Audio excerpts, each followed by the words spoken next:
At the center of this political banditry is the motor park brand of politics, nurtured by the old brigade politicians, and in recent times by President Bola Ahmed Tinubu. Mr. President, it is through your influence that the Nigerian National Assembly has become a haven for legislative rascality. Mr. President, it's under your watch that the National Assembly has become an extension of the executive, grossly violating the principles of separation of powers and rubber stamping the whims and caprices of your office, all while singing the international anthem of psychoviolence on your mandate, we shall stand. Mr. President, thanks to your political machinations, Nigeria is now bedeviled by a captured National Assembly, the most ineffective in its checks and balances role since the start of the Fourth Republic. In 2006, the Fourth National Assembly had the audacity to reject the tenure extension bid of a sitting president. In 2010, the Sixth National Assembly summoned the courage to stand against the power hijacking cabal and restore Nigeria to the path of constitutionality by invoking the doctrine of necessity. In 2011, the House of Representatives of the Seventh National Assembly had the courage to elect its leaders, as did the Senate of the Eighth National Assembly in 2015, defying executive interference. This National Assembly, the 10th, has by its unconstitutional endorsement of the President's abuse of powers proven to be the most spineless in our recent history.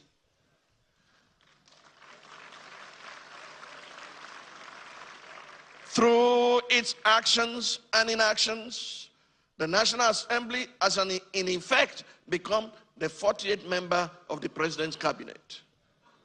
While a cabinet minister by the name of Wike, is it Wike or Wike or Wakeep?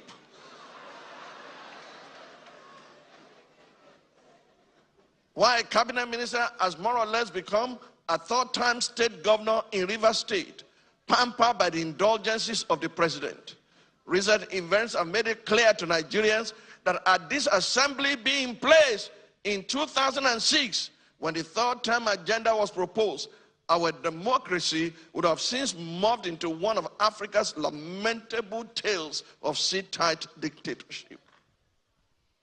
To the president of the Nigerian Senate, who has not heeded the call to subject himself to an unbiased investigation, to clear his name of the allegations leveled against him, and under whose leadership the National Assembly has become a carry-go legislature, hiding under the umbrella of technicalities and a dubious voice voting system, I leave you and your conscience with the words of Frederic Bessières, former deputy of the French National Assembly.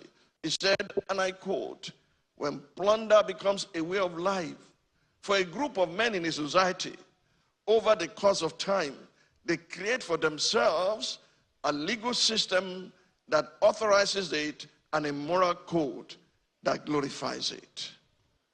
To the President of the Federal Republic of Nigeria, under whose brand of politics the institution of legislative oversight is collapsing and our democracy is faced with an existential threat, I say, Mr. President, Nigeria is too delicate for this kind of politics.